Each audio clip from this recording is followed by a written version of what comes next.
different paths that we have. Upstairs, in what we call the war room, we have almost the entire entry, descent, and landing operations team. And then across the hall from them, we have the surface mission control room, where the surface operations team is ready and waiting to take over as soon as Perseverance's wheels touch the ground. And you have been part of this mission for years now. Can you tell us what have you been working on? I've been working on Perseverance for almost 8 years now as a guidance, navigation, and control engineer, working primarily on entry, descent, and landing. One of my big tasks was to help with terrain relative navigation. Perseverance will be the first mission to fly terrain relative navigation. So while she's descending on the parachute, she'll actually be looking at the ground with a camera, seeing where she is with respect to the Martian surface, and choosing a safe spot to land that she can get to. After so many years of working on the mission, it's an honor to be here today as the mission commentator.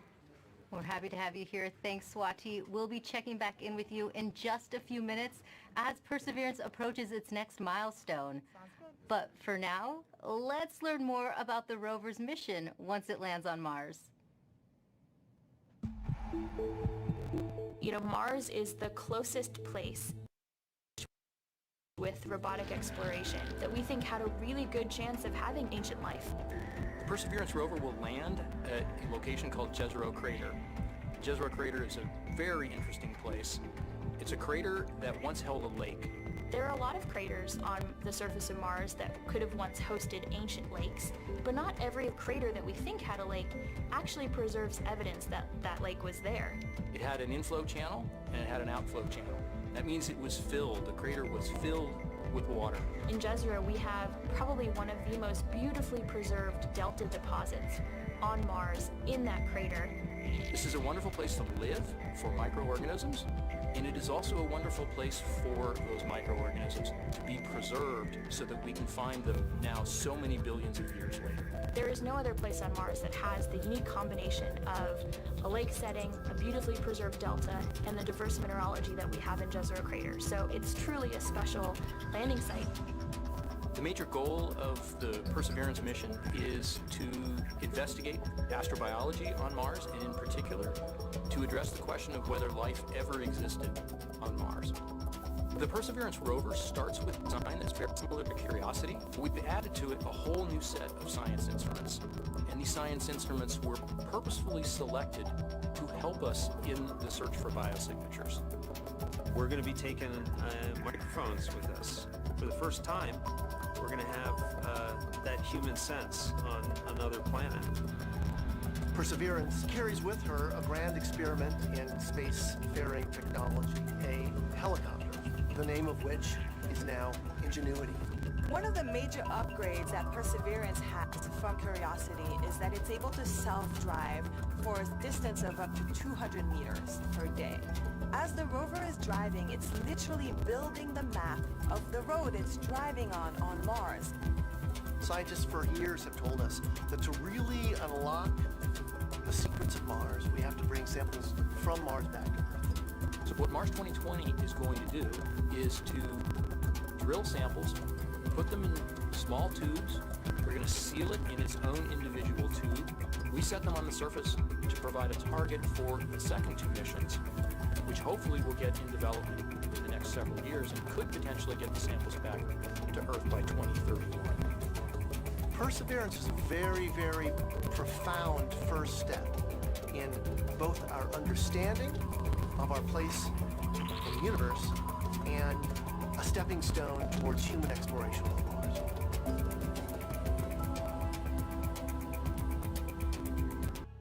You are watching live Mars landing commentary, and Perseverance is about to reach another important milestone. Swati, can you tell us what is happening? We are at a milestone where the operations team determines whether they're ready to turn off the transmitter to Perseverance. Turning off the transmitter is like taking your hands off of the wheel. At this point forward, Perseverance would be on her own to execute entry, descent, and landing over 500,000 lines of code. Let's listen in. Okay, all stations, we are ready for the transmitter off pole. ACS, are you go? ACS, are you go? ACS is go. Phase 2. Phase 2 is go. Activity. Activity is go. Uplink lead. Go. Systems.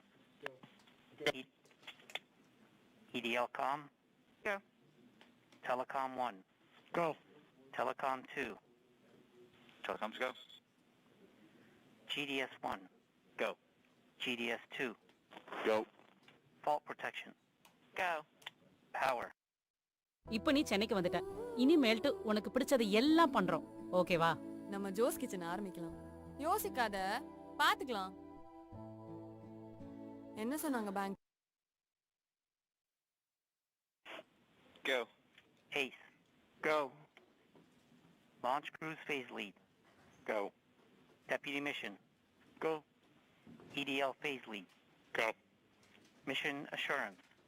Mission assurance is go. Chief engineer. Chief is go. Project manager. Projects go. Mission manager. All stations are go for transmitter off. Copy flight, go for transmitter off. There you have it, Raquel.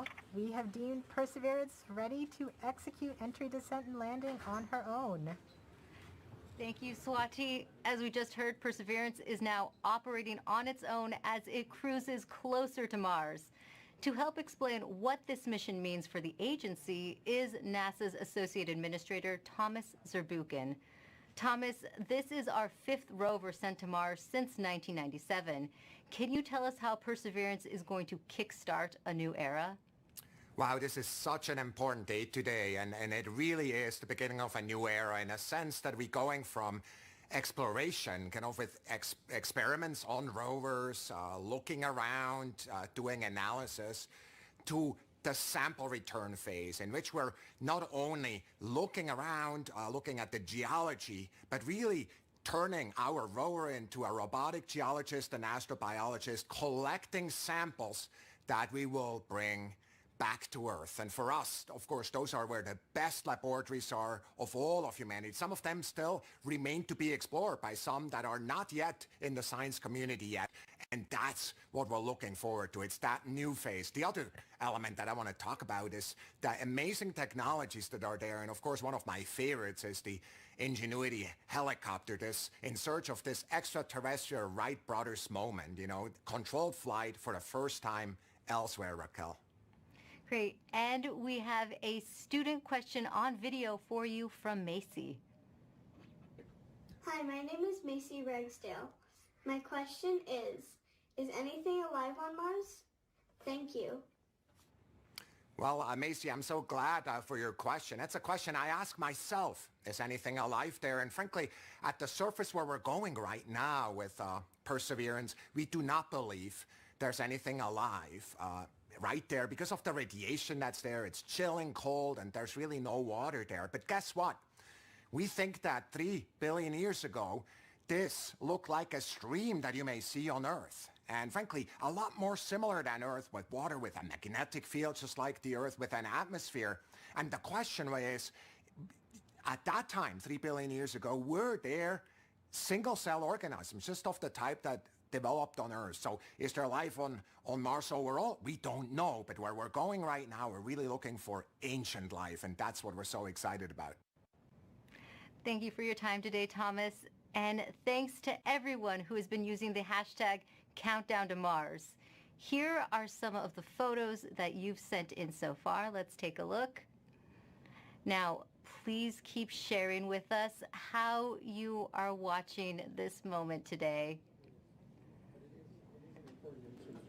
For now, let's go back to Swati for an important update to what's going on in mission control as we get closer to another milestone. Hi, Raquel. This next milestone is a communications pole. So during landing, not only will Perseverance talk directly to Earth, but we'll also be talking to 2 spacecraft that are currently orbiting Mars, the Mars Reconnaissance Orbiter and the MAVEN spacecraft. This poll is to confirm with the Mars Reconnaissance Orbiter spacecraft and the MAVEN spacecraft teams that they are ready and on track to support the relay from Perseverance. Let's listen in.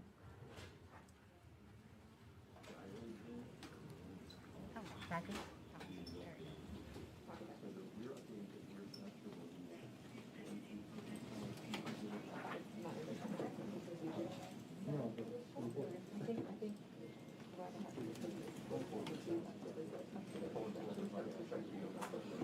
EDL comm flight. Go flight. Have you performed the comm check and readiness of the orbiters? We have performed the voice check and the readiness poll and can confirm that MRO, MAVEN, EDA, Radio Science 1 and 2, UHF, DTE, DSN, and EDL GDS are all ready to support. Copy, EDL comm.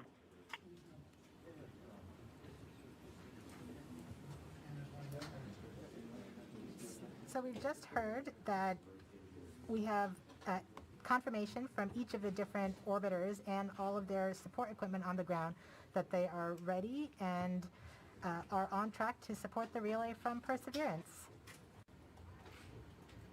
Great, thank you, Swati. And we just heard that communications readiness poll, which means we are ready to relay the data Perseverance will send to get a better idea of what the rover looks like as it approaches Mars.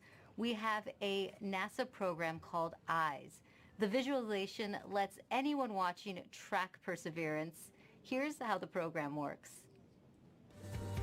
Follow Perseverance on its journey to the surface of the red planet with eyes on the solar system. From your desktop or mobile device, go to eyes.nasa.gov. Click on the banner, and now you're with Perseverance in real time through every step, descent, and landing. This interactive experience lets you ride along from whatever perspective you choose. Click and drag, scroll in, scroll out. Check out the descriptions and explanations to increase your EDL expertise. Experience every entry, descent, and landing event precisely designed and executed to land Perseverance safely on Mars. The EYES experience is based on predictive data, but during this broadcast you'll see a different visualization called Ranger, and it's based on the real communication the team in Mission Control receives from Perseverance in near real time. This is the visualization the team will follow as data fills their screens while monitoring the health of Perseverance on its nerve-wracking course to another successful Mars landing. Enjoy the ride.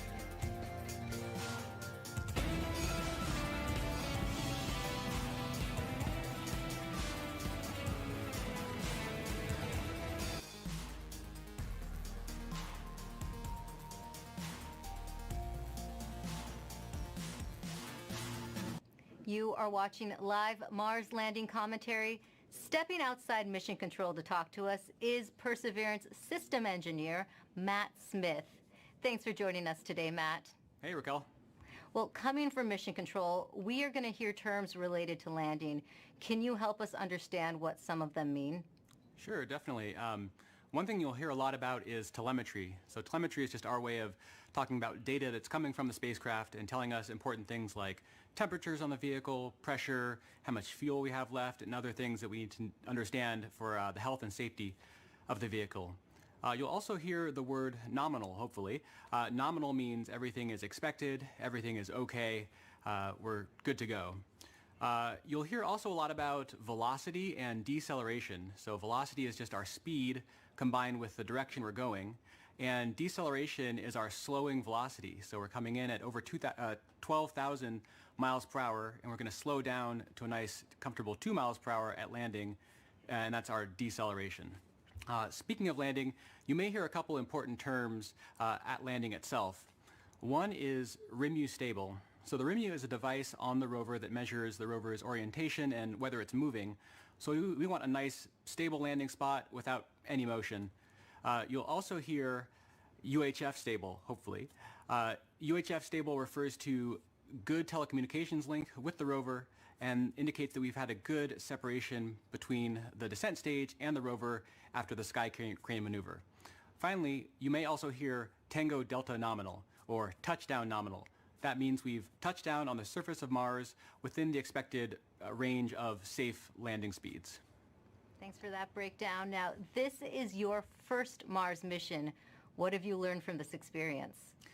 Yeah, one of my takeaways is that you can almost never be too careful when it comes to Mars. You definitely can't take Mars for granted. You know, we've checked and double-checked and triple-checked everything on our way to Mars, and you know, even though we've done this once before using the sky crane technique on the Curiosity rover, you know, I think everyone's going to have everyone's going to hold their breath until we're on the surface of Mars this time around. And we have a social media question coming in. Nor the Door on Instagram asks, how complicated is the automated landing sequence and who wrote the code? Yeah, it's quite complicated. The automated landing software needs to do literally hundreds of things all on its own, just right with sub-second timing accuracy. And it's the result of many hundreds of people over many years, stretching all the way back to Curiosity and then improved for the Perseverance landing today at Jezero Crater. Great. Thanks for your time today, Matt, and good luck. Thanks. Now, landing on Mars is hard. Landing on Mars during a pandemic is even harder. The team behind the Perseverance rover faced one of its biggest challenges when the coronavirus pandemic struck. Here's how they kept the mission going.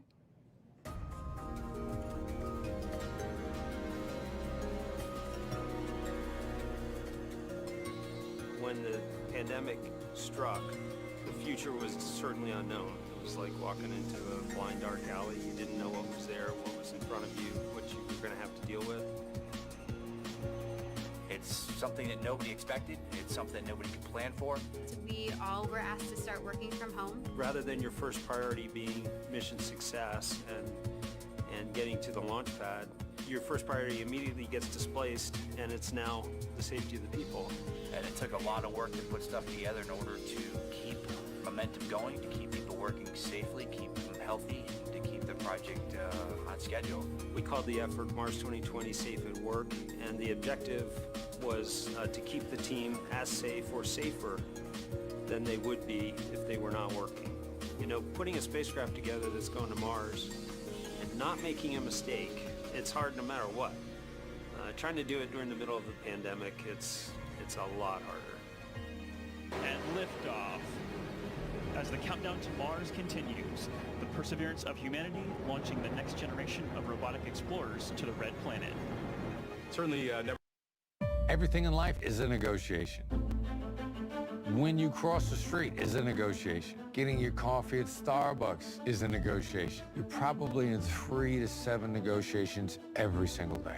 Your life could be in a completely different place just by improving how you negotiate. Negotiators are working around the clock. The deadline for execution has passed. With us now to help break down the investigation, FBI Special Agent Hostage Negotiator, Christopher Voss. My role as a hostage negotiator was to connect authentically with the victim, the victim's family, and with the hostage taker. Everybody really deserves to have somebody hear what they have to say. In my masterclass, I'm going to give you all the strategies and tactics that I developed as one of the top hostage negotiators in the world. You're going to learn everything from bargaining. But we've managed to make it work. We are explorers. Our job is to go into the unknown. And this is just another example of the unknown. We're really doing something that's transformative in trying to understand whether or not life evolved on another planet. That's the fundamental objective of this mission. We're all still connected by this incredible mission and this wonderful team that we have the opportunity to be a part of. So that keeps at least me going. Pretty much everybody that I've talked to that's associated with the mission has said the same thing, which is you could not have come up with a better name than Perseverance. It's an amazing serendipity. We get to persevere through working on Perseverance.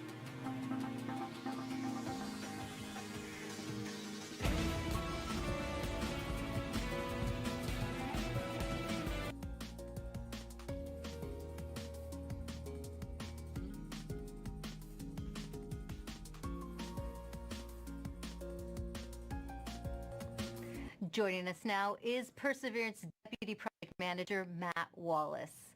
Matt, just how ambitious is this mission, and how does this team stay on track with unexpected challenges like the pandemic?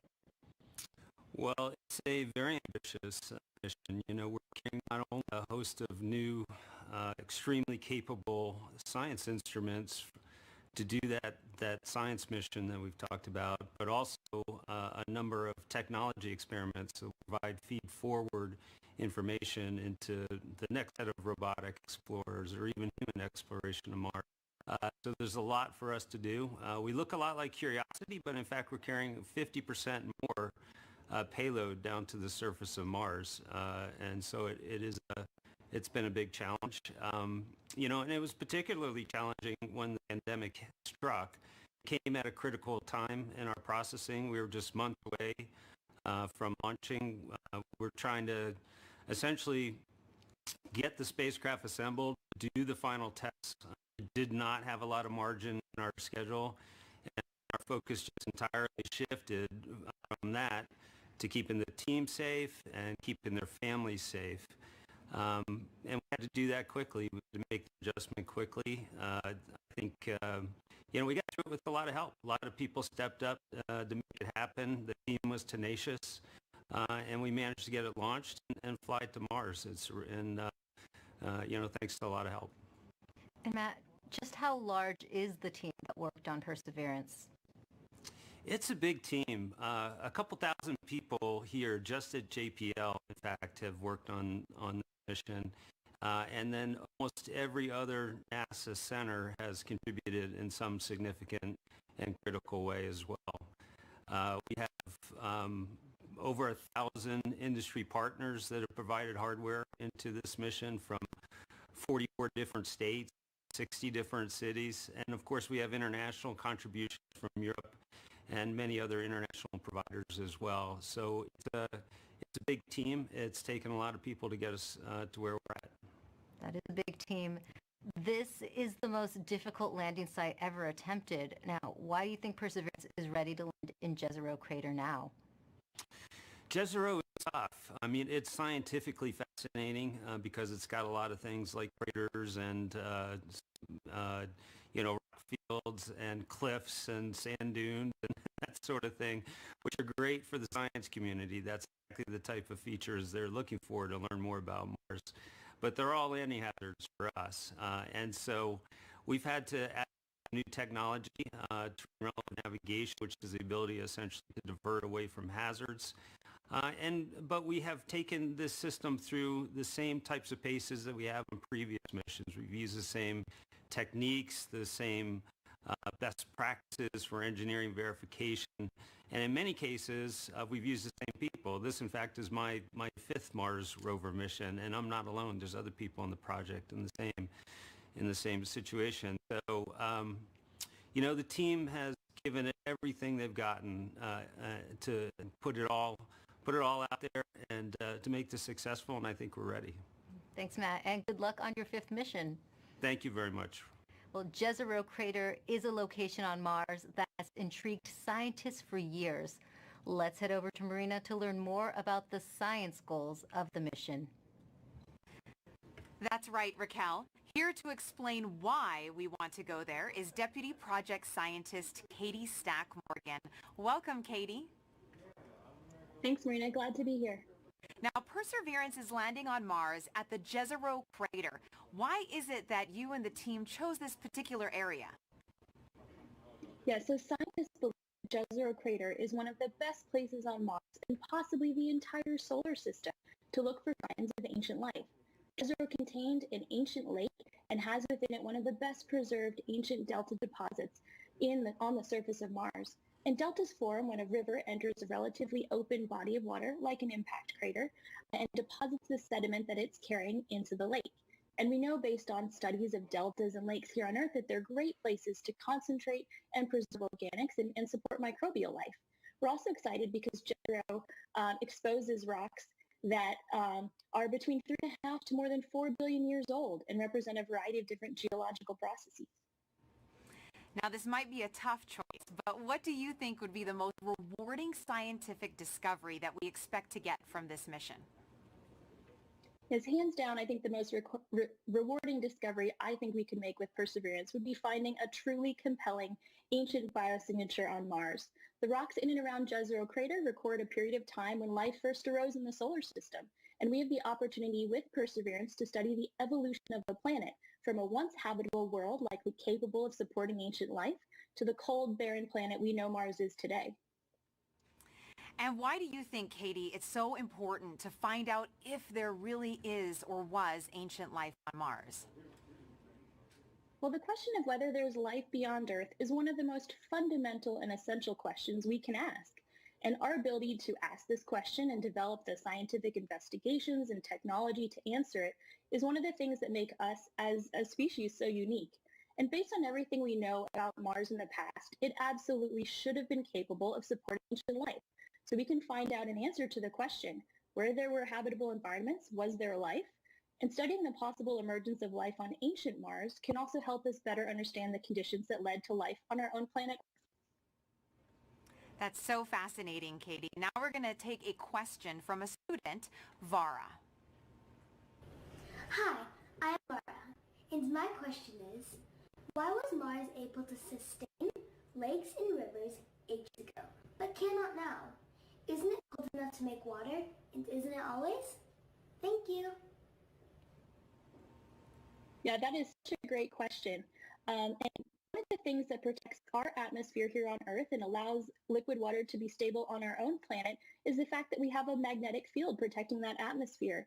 We think that Mars lost its magnetic field way back billions of years ago and left the atmosphere exposed to things like solar winds and cosmic rays that basically blew that atmosphere away. And once that happened, liquid water wasn't stable on the surface of Mars anymore. It was too cold and the pressure was too low. And so now Mars is not capable of supporting liquid water and likely not capable of supporting life at its surface. Well, thank you so much to Vara for that great question, and a big shout out to all the kids that are watching out there today. And thank you so much to you, Katie, for joining us. That was so great. Thank you. Now sending it back over to you, Raquel. Thanks, Marina. Earlier, we were able to catch up with the communications systems engineer, Chloe Sakier. She helps us break down the system used to track Perseverance during landing. The communications infrastructure supporting Perseverance's landing is quite complex. We've rallied a truly global network of relay and communications assets to help us capture and record those precious minutes of entry, descent, and landing, or EDL. We receive a stream of engineering telemetry via these communication assets that helps us see and understand exactly what's happening. Perseverance sends direct-to-Earth X-band tones, each of which provides us with indications of critical entry, descent, and landing events. During entry, descent, and landing, we have 2 Mars orbiters listening for the ultra-high frequency, or UHF, signals from Perseverance. These orbiters relay these signals to deep space network stations on Earth, Madrid in Spain, and Goldstone in California. The Mars Reconnaissance Orbiter, or MRO, has reconfigured its software to perform a type of relay called bent pipe. This will provide us with near real-time telemetry during entry, descent, and landing. We have coverage from the Mars Reconnaissance Orbiter from just before entry to a few minutes after landing. The telemetry we receive will be delayed by the time it takes light to travel from Mars to us back on Earth. Additionally, the Mars Atmosphere and Volatile Evolution spacecraft, or MAVEN, is recording these UHF signals and will be relaying that recording hours after landing. MAVEN will be covering us from around the time of cruise stage separation until a few minutes after landing. We also receive what we call heartbeat tones, which are indications that the spacecraft is alive and progressing throughout entry, descent, and landing. It's important to note that while unexpected, we could lose our communication links and still land safely. Because Perseverance is doing entry, descent, and landing completely autonomously, she doesn't need our help to joystick the landing. The communication links give us added visibility. And you can see Chloe hard at work inside Mission Control right now. Perseverance's landing might look like the system the Curiosity rover used back in 2012. But landing on Mars is difficult. There's always a risk involved. Here's what needs to happen for Perseverance to touch down safely in Jezero Crater. Nothing can be taken for granted when you get to Mars. There's a lot of things we just don't know. Space always has a way of throwing us curveballs and surprising us. I mean, until we get the data that says we're on the ground safely, I'm going to be worried that we're not going to make it. Entry, descent, and landing is often referred to as the 7 minutes of terror because it takes about 7 minutes to get from the top of the atmosphere of Mars to the ground safely. The spacecraft has to do all of this by itself. There are many things that have to go right to get Perseverance onto the ground safely. There's a lot counting on this. This is the first leg of our sample return relay race. There's a lot of work on the line. Starting about 10 minutes before atmospheric entry, we get rid of really the spacecraft part of the rover that's been supporting us. We come screaming in to the Martian atmosphere at 12 to 13,000 miles per hour. And the heat shield is what dissipates all that initial energy through friction. The vehicle will continue actually flying itself through the atmosphere. It's sort of like a transforming vehicle that went from a spacecraft and now it's kind of like an aircraft actively guiding itself. When we're going slow enough, we deploy a parachute. The biggest supersonic parachute we've ever sent to another planet. It's critical for slowing down the vehicle.